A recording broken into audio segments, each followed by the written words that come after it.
Halo, selamat pagi anak-anak. Kita berjumpa kembali pada pagi hari ini. Semoga semuanya dalam keadaan sehat. Guru mengucapkan semoga kasih dan karunia Tuhan Yesus melimpah atas hidup anak-anak kami sekalian, sehingga apapun yang dilakukan hari ini bisa menjadi sumber sukacita bagi diri Anda dan keluarga dimanapun berada pada pagi hari ini. Kita melanjutkan pembelajaran kita hari ini, yaitu tematik kelas 5, tema 2, subtema 2, pembelajaran yang keempat.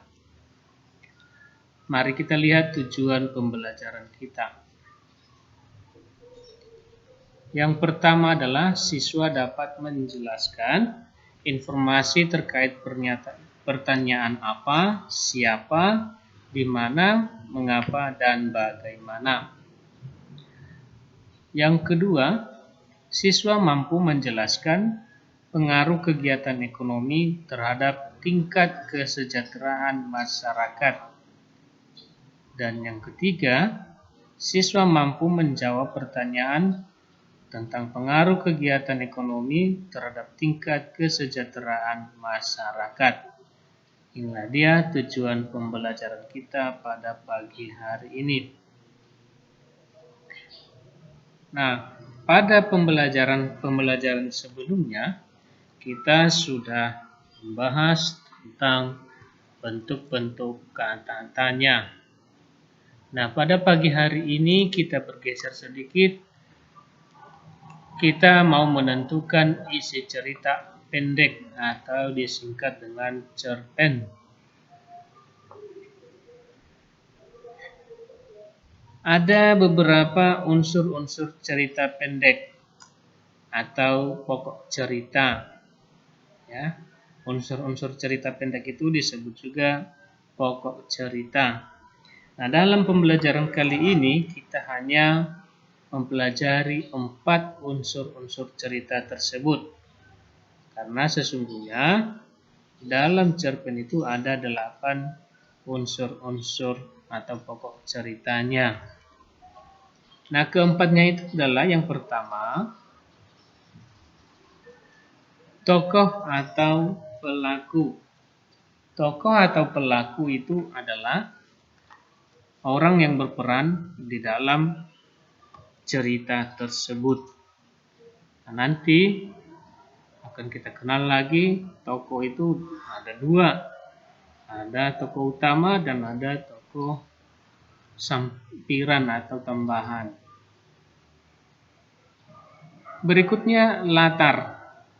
Latar ini berhubungan dengan keterangan tempat, waktu, dan suasana terjadinya dalam cerita tersebut. Berikutnya amanat atau pesan atau nasihat dari pengarang. Ya, amanat itu pesan. Dan yang terakhir, tema atau gagasan pokok cerita. Nah, inilah dia yang akan kita pelajari pada pagi hari ini tentang unsur-unsur cerita pendek. Nah, ini masih bahagian kecilnya saja, karena kita adalah pelajar di sekolah dasar, maka kita pelajari dulu yang dasarnya. Kita coba lihat tematik kita halaman 66. Kalau sudah membuka, lihat contoh cerita uji kompetensi itu. Judulnya adalah Belajar Tanggung Jawab. Nah, nanti setelah anak-anak membaca, coba dicocokkan video ini dengan apa yang dibaca. Nah, kita mau melihat kembali unsur-unsur cerita. Kita cocokkan apakah betul unsur-unsur cerita tersebut ada dalam bacaan yang kita mau baca ini di halaman 66. Kita coba lihat satu-satu. Lalu perhatikan halaman 67 yang uraian di atas. Itu sebenarnya mengantarkan kita untuk mengetahui unsur-unsur cerita itu sendiri. Coba lihat nomor 1. Siapa tokoh dalam cerita tersebut? Nah, ada setidak-tidaknya 3 tokoh dalam cerita tersebut. Yang pertama, ada anak kecil. Ada ayah dari anak kecil itu, lalu ada pemilik rumah yang kaca jendelanya rusak. Nah, itu dinamakan tokoh atau pelaku di dalam cerita.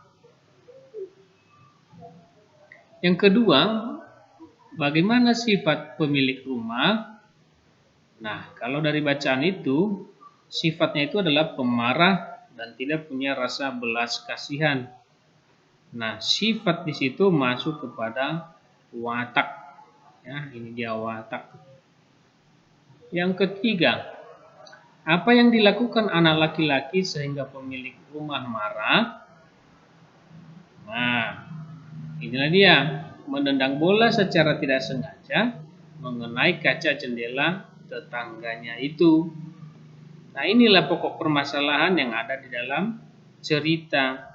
Munculnya cerita itu karena hal ini, adanya peristiwa kaca jendela tetangga si anak kecil ini pecah karena tendangan bolanya. Yang keempat, bagaimana sifat anak laki-laki dalam cerita tersebut?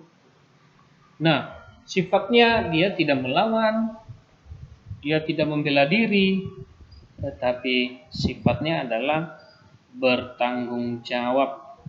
Nah, sifat di situ masuk kembali kepada watak.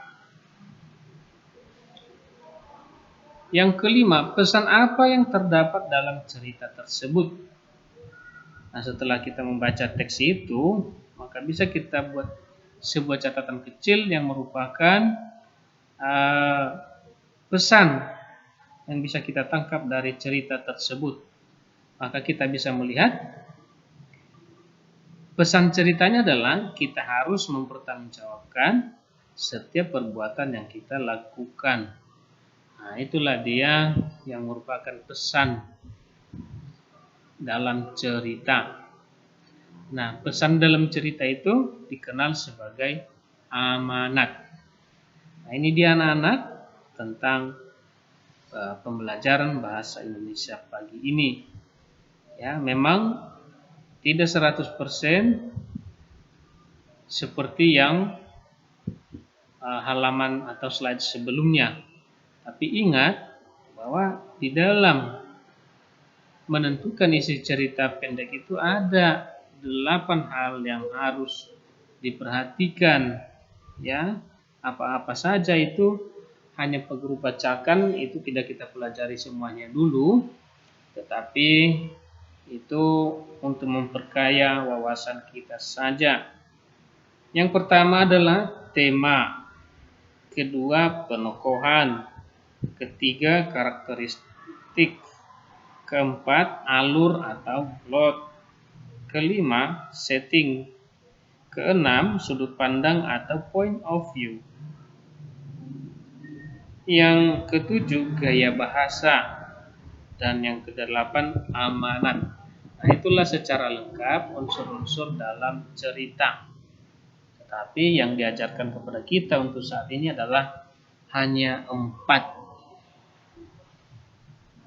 Nah, inilah pembelajaran bahasa Indonesia pada pagi hari ini. Kita lanjutkan dengan pembelajaran PPKN. Ya, dalam PPKN itu kita membahas tentang tanggung jawab di sekolah. Ya, membahas tentang tanggung jawab di sekolah. Sebelum kita membahas tanggung jawab di sekolah, kita dulu harus memahami tanggung jawab kita terhadap diri sendiri. Nah, sering ini kita lalaikan. Malah kita tidak sadari bahwa kita juga punya tanggung jawab terhadap diri sendiri sebelum melakukan tanggung jawab terhadap hal-hal lain. Nah, ingat, Di slide ini ditampilkan ada 5 tanggung jawab yang harus kita lakukan. Yang pertama adalah mandi 2 kali sehari, memotong kuku 1 kali seminggu, mencuci sepatu yang kotor, mencuci piring selesai makan, merapikan dan membersihkan kamar tidur. Nah, apakah anak-anak sudah melakukan ini selama pandemi ini? Nah, kalau belum, berarti Anda, anak-anak kami belum bertanggung jawab terhadap diri sendiri. Nah, kalau kita tidak bisa melakukan tanggung jawab terhadap diri sendiri, maka tanggung jawab yang lain pun akan susah kita laksanakan. Nah, kita lihat apa kewajiban kita di sekolah. Ya, sebagai siswa ada beberapa yang harus kita perhatikan sebagai kewajiban kita. Yang pertama adalah menjaga kebersihan sekolah. Ini penanaman nilai kebersihan, di mana kita harus menyadari bahwa sampah itu tidak boleh dibuang sembarangan, atau kita membuang dahak kita di halaman sekolah, atau kita membuang air kecil, air besar, tetapi tidak menyiram. Nah, ini adalah masuk ke bagian ini. Lalu kedua adalah menjaga ketenangan sekolah. Menjaga ketenangan kelas, maksudnya di situ adalah tidak membuat gaduh, tidak ribut di saat kegiatan pembelajaran berlangsung. Lalu yang ketiga adalah menghormati bapak, ibu, guru, dan teman. Jadi menghormati itu tidak harus seperti upacara bendera, kita memberikan tangan ke atas dalam bentuk badan yang siap tegap.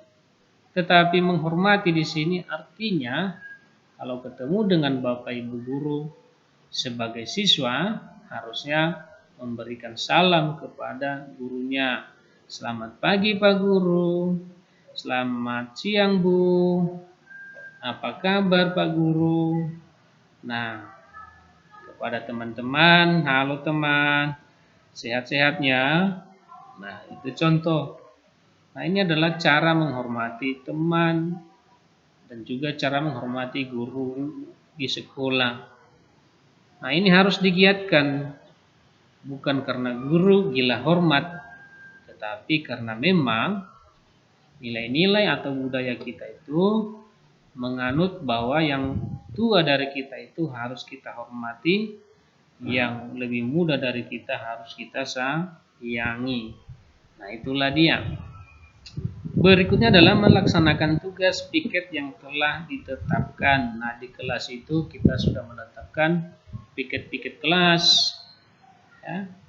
Jadi seharusnya siswa yang bertanggung jawab dia menyelesaikan tugas piketnya sampai tuntas, bukan setelah angkat 2 kursi lalu lari, lalu itu sudah menganggap sebagai pelaksanaan kewajibannya sebagai siswa. Berarti kalau melaksanakan kewajiban itu harus tuntas.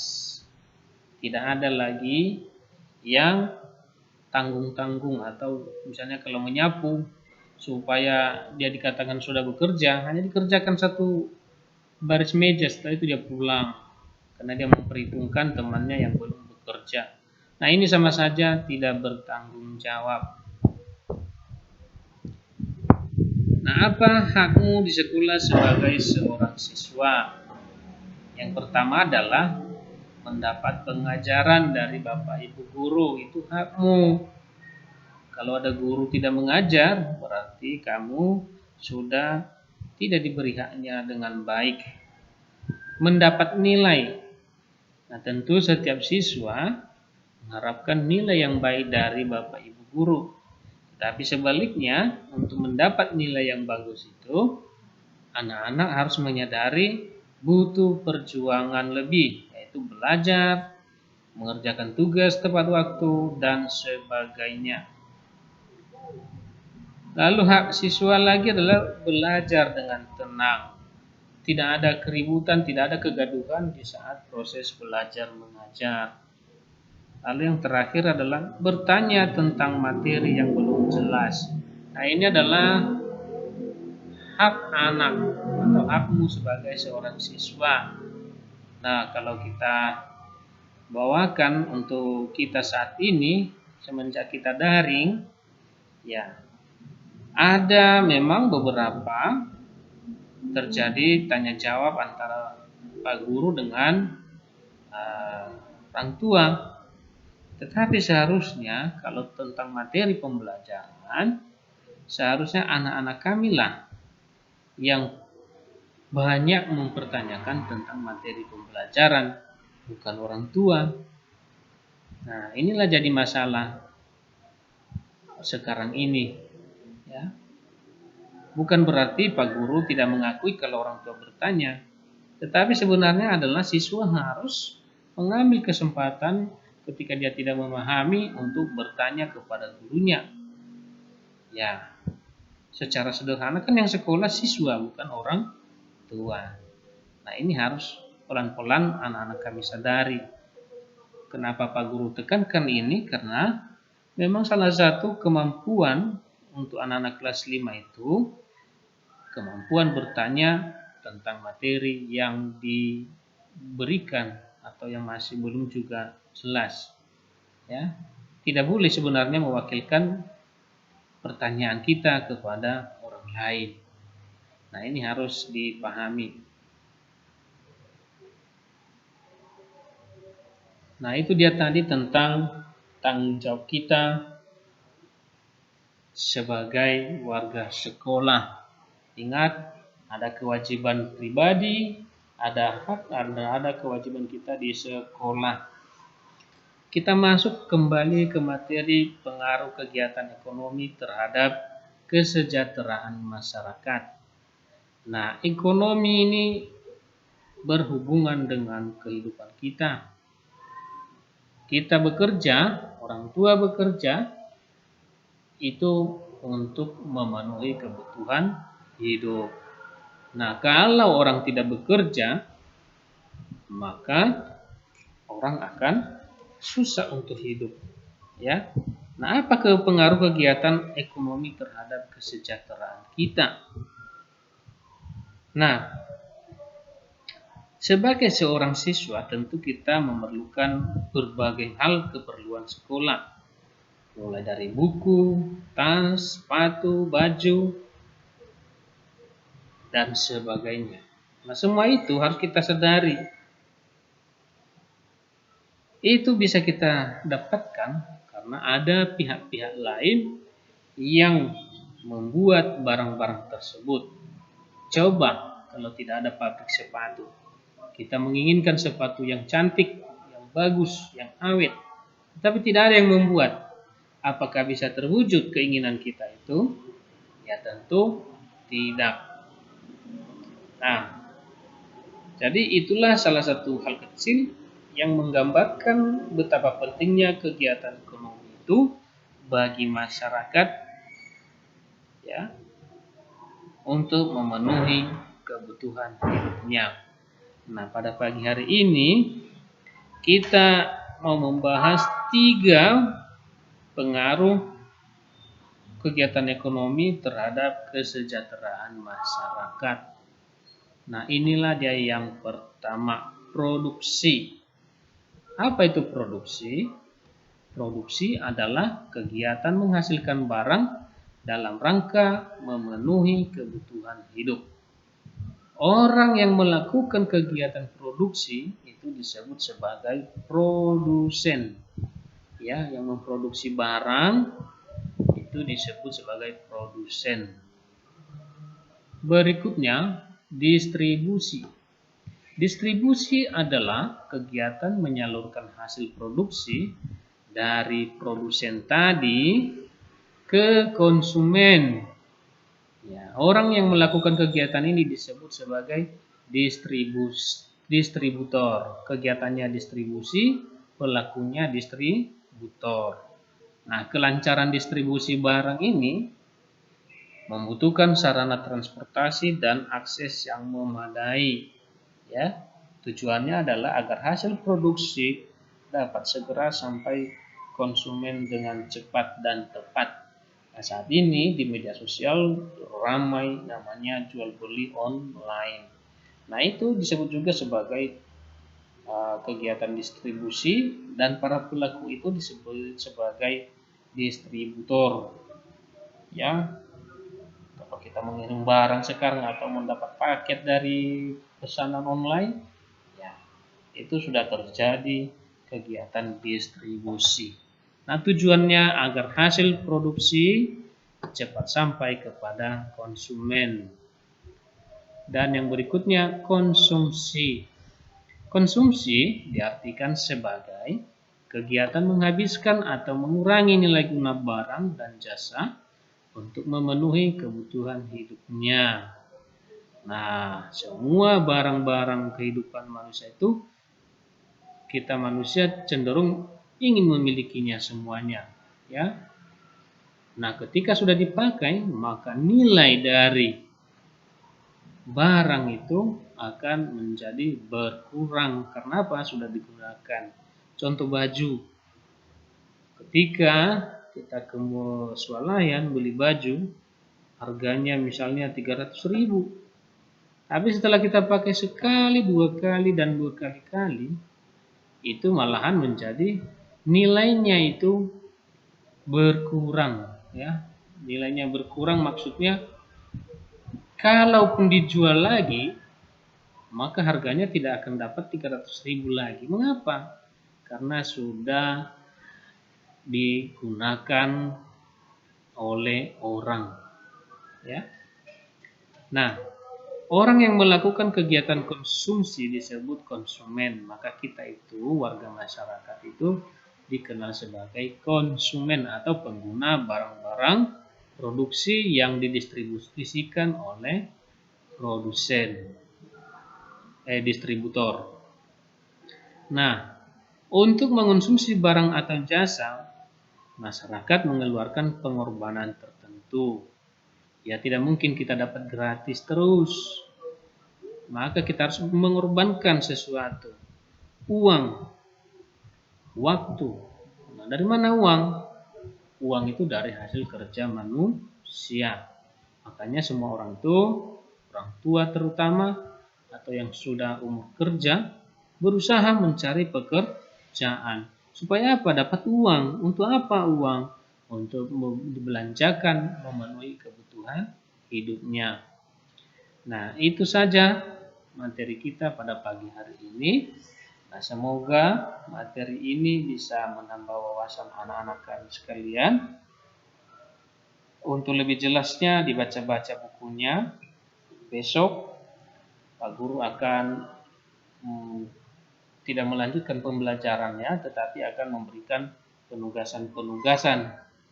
Jadi inilah sampai pembelajaran kita sampai pembelajaran yang keempat. Maka Pak Guru hanya bisa mengatakan terima kasih, thank you. Semoga Anda selalu dalam lindungan Tuhan. Terima kasih, selamat pagi.